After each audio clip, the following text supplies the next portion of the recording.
Adventist World Radio, The Voice of Hope Channel dagini ay James Gonmay. Ay na tot may wujud na may. Tabi ribasingbu Adventist World Radio Maykay digi taram na okchari. Ngasigi tauram preng singsi kari leibige. Ngasigi tauram preng singsi ahan bada gospel isay tamzari matangda Pastor Y. Shajadagi Gospel Message Taminasi Loinana Dr. Jimmy Hulangdagi Health Message mayam taminasi.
Prathna tawbagi maong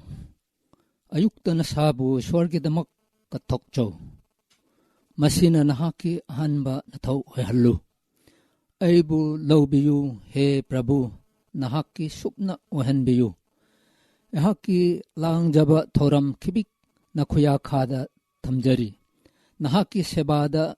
ngasi aybu sijinnaw tattana loina biyu aduga ehaki pangthokadaba thabak nahaki oihanbiyu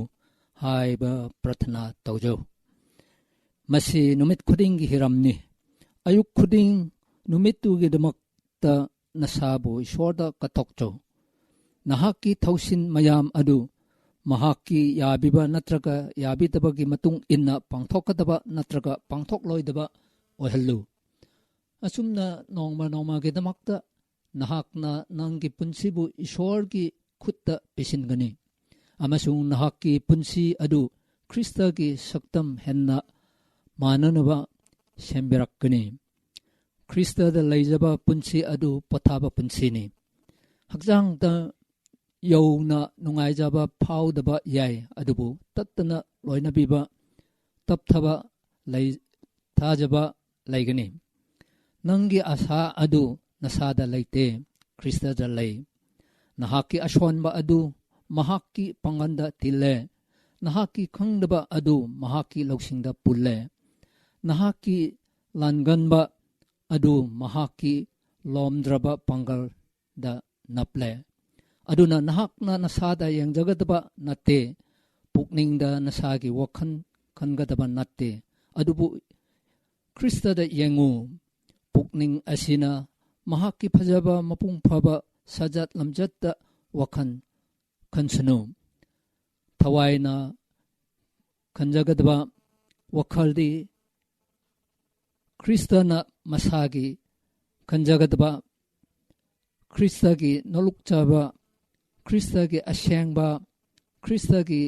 lamba leitraba nungsiba asini mahakpu nungsiduna matau tamduna mangonda pumsin sinna thokjabada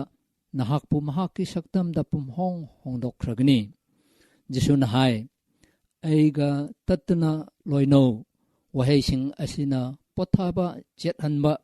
isada thajaba pokhanbaki wafam phongdoi mahakna muhanna kobi aingonda lau aduga ehakna nangbu pothahanggani Matthew 13 pot kunipan sayrol lengbana phongnokpa waheina wakhal asimakpu ta'i prabuda pothajo amasung mabu akhang kanba loinana ngaijo isay kontra taret pot taret ayayana piba soidraba waphamdi tuminna khangba amadi thajana ngaiba asina nahaki panganni Isaiah kontragi pot taramanga asumba pothaba asi thabak sudana leiba adu natte maramdi kanbiba mapuna pothanabaki wasakni kaubiba thabak sunabaki kaubiba su pullabani aigi popot nathakta thongatjau amasung nahakna pothaba phangjagani Matthew 13 pot kunmapan ta iri Krista da mahaki thamoibu pumnga ngajaba maha aduna mahaki tamakta thawai yauna amasung thabak nomdunata leiba mi oi ama oigani wakhal asina isadaki khandunata leirabada masina Krista ki pangan amasung punchi ki horak phamdagi lanthokpi maramashina saitan ki hotnaba leptaba ki thosindi kanbiba mapuda pifam thokpa pukning changbabu thaidok hallaga Krista ga mot amatta oina amasung wari watai saminnababu leihandaba asini prithibiki harau tayamba punsigi langtak naba chayet khoyet naba amasung awaba atay atopaki maral natraga nasagi aranba amasung papung phadaba asigi marakta ama natraga ngamnamakta wakhan chungsinnana ba saitan na hotnai mahaki khujil thorang babu seranna lamjing hannana ganu aphapatta khangningba kayabu amasung ishwar ki damakta punsi leningnaba makhoi ki maral amasung ashwanba mayambu wakhal khanhanduna Krista dagi khaidok laga makhoi ki mathakta joy oigadabaki asa lei aikhoina kadongai dasu isadaki khanjababu maru oina loroidabani amasung aikhoi asi aran khubam phanggadra haibaki onlang onchauba amasung akibaki wakhanda luploidabani asigumba pumnamang asina thawaibu pangangi orakpham mangwandaki inthokpi ishorda nahaki thawaibu sinnathou amasung mahakpu thajau Jesugi maramda wari saw amasung wakhal khallu isagi wakhal adu mangwanda lupsillu jingnaba khibikpu thadou akiba thadou Paul na haibadawna aikhoi su haisi ai hingli adubu aina natte adubu Krista na aigi manungda hingbibani amasung hojik aigi hakchangda hingjariba punsi asi ishorgi machanapa aibu nungsibabgi damakta aigi damakta kathokchakhiba maagi thajaba mapanani Galatia ani ki pot kun ishwarda pothajau mahakti nahakna sinathokraba adubu ngakpa ngambani nahakna nasabu magi khutta sinathoklabati nungsibiba mahaki mapan na nahakpu lan ngamba mahaktaki hellaba ama ohanmigani Krista na miwaybagi saktam lauba matamda mahakka miwaybagi marakta miwayba na magi apamba kannabagi sakti natana khainaba yararoidaba nungsibagi thaurina kisinbikrabani Saitan na tatana ikhoiba singumba mari asibu tadatnabagi tamakta mihau hanba kaya kattuna Krista dagi khaidok naba bu kennanaba hotnai masidini aikhoina mitna singna hotnaduna pratna tawduna atoppa mapu amagi damakta mihau hanba poktananaba mitcheng khangna laikadabani maramdi matam laiba khebikta apamba taunanabaki ningtamba phanglabini adubu aikhoidi Krista dada chop yungna lepse amasung mahakna aikhoibu ngak sembigani Jesuda yengjabana aswai angam lairoi karimatada aikhoibu mahaki makhuttaki munba ngamloi mangwanda chop yungna lepchabana aikhoibu Prabhu ki thawai ki mapanna mahaki saktamda matik mangandaki matik manganda hongdok piri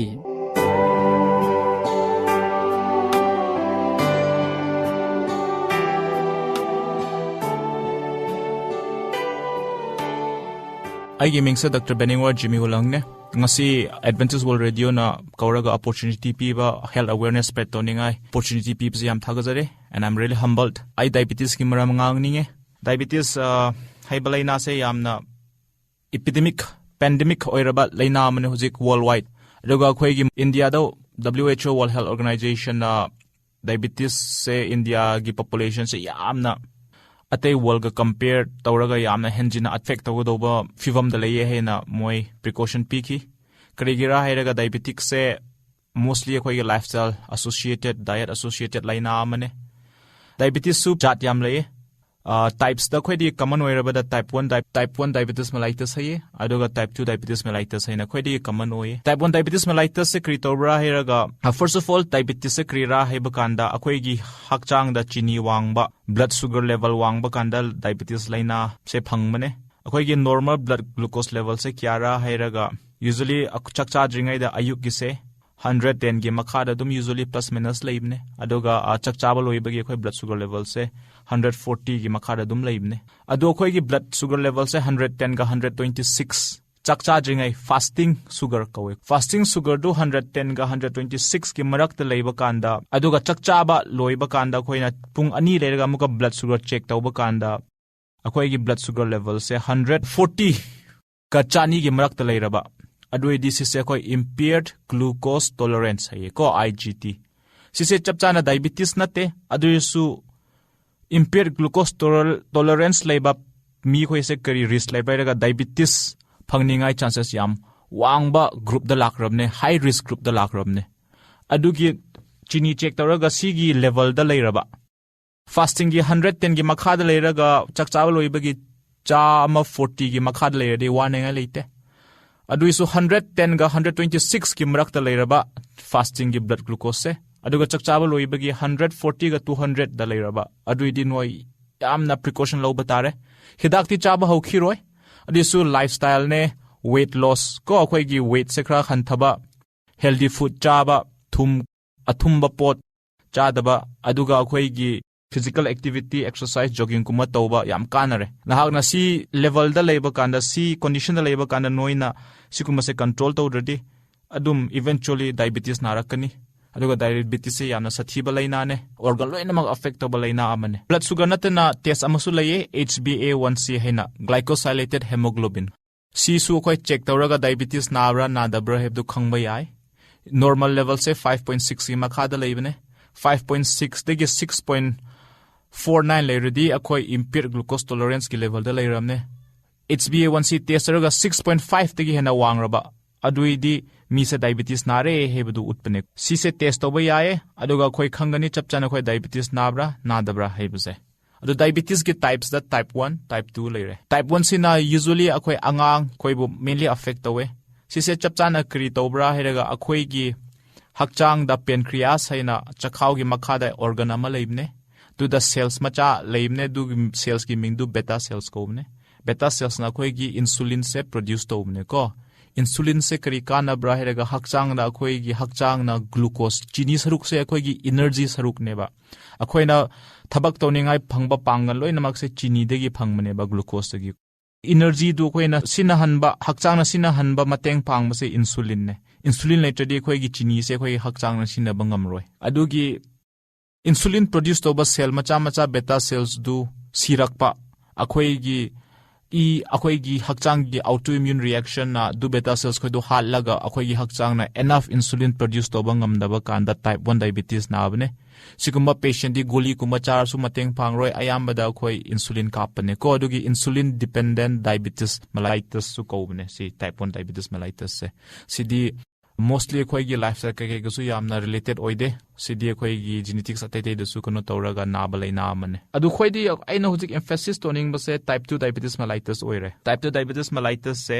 mainly खोई की lifestyle associated obesity को sedentary life habits अदुगा over eating यामना अथुम्बा कैकुमा चाबा की एसोसिएटेड लाइना अमने अखोई अहन खो याम खोई नाना बसे टाइप 2 डायबिटीज मेलाइटिस ने टाइप 2 डायबिटीज मेलाइटिस नाबा कंदा सिम्पटम्स करी फंगरा टाइप 1 ओइरसु टाइप 2 ओइरसु चिनी वांग मकाना खोई करी सिम्पटम्स फंगरा हेबदा जांगसोन थबा अदुगा अखोई की वेट मांगबा मयेंग तारकपा यून याम हानबा मपान याम थोकपा इसिंग याम थकपा अखोई की यूरिनरी ट्रैक खोई की इन्फेक्शन कुंबा यामना कॉमन ओइबा खसितंग कक्रसु खोंग खुदा यामना मतम चंगबा फनिंगाई हिल तोनिंगाई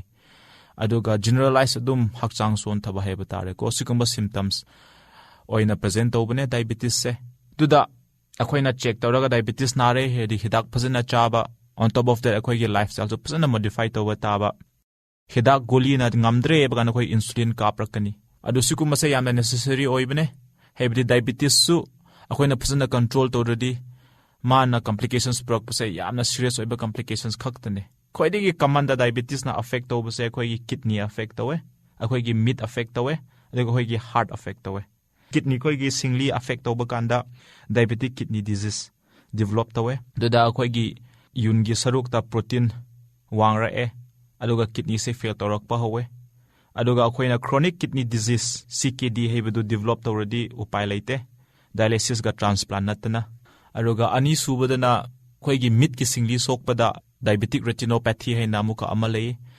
दु डेवलप तौबदा अखोई की मिट से ट्रीटमेंट फजना तौरदी पांगरकनिंगाई चांसेस याम वांगे दुमाइना अखोई की हार्ट सु यामना अफेक्ट तौवे हार्ट की सिंगली अफेक्ट तौबा कांदा अखोई की हार्ट अटैक कुंबा नाबा गिदमक रिस्पांसिबल ओये रिसेप्टर अचाव बने हार्ट अटैक नाबगी डायबिटीज से अदुमाइना नतना अखोई की सिंगली सु अफेक्ट तौवे अदुगी खोंग खुद दा सजिंग होबा जिंगजिंग लावबा सेंसेशन मांगबा कुंबसु यामना तौवे अखोई डायबिटीज ना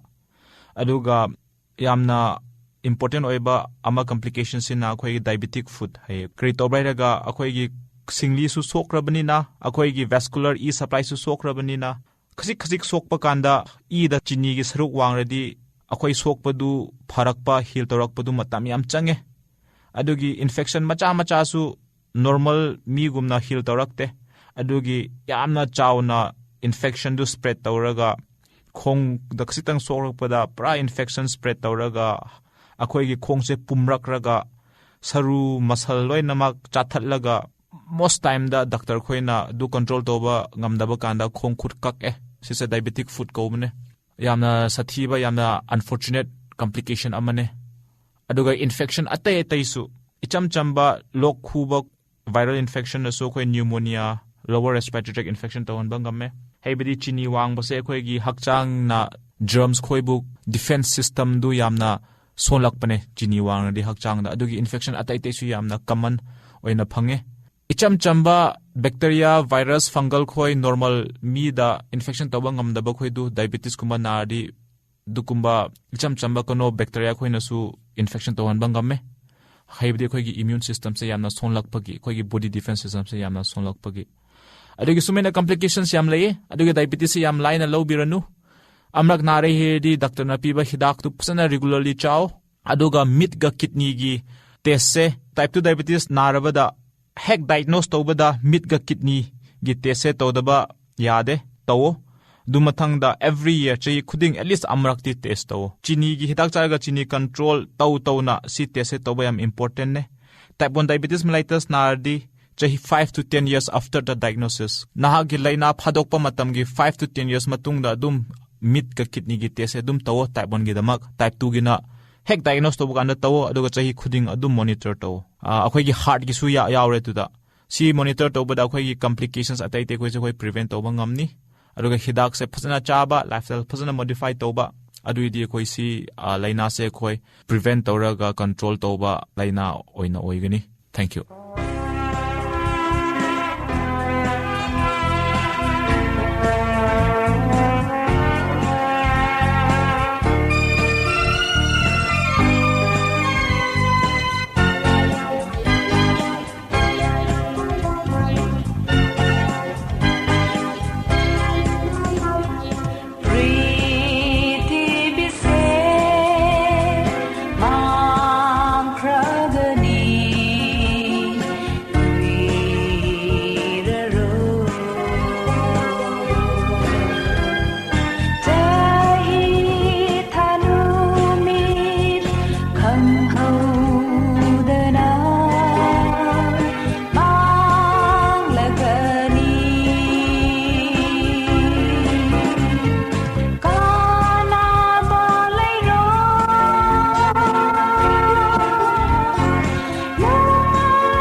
Thawai yauna tabiribasingna hangatchaningba lairagadi masigi address ta hangatchabi yagani.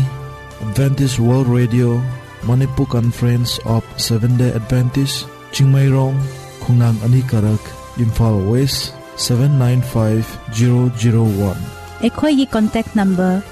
762-985-7984. Email ID maytay@awr.org. Aikoigi program asi Bitaben 38 kHz 13,500 da tabiba phangani. Hapta da ahumlak chandokchagani. Nongmaizing yum sagaisa irai nomdangi pungtruk khudingda thawai yauna tabiriba khwai punamakpu pidai lozari pinabirasi. Mai kai khudi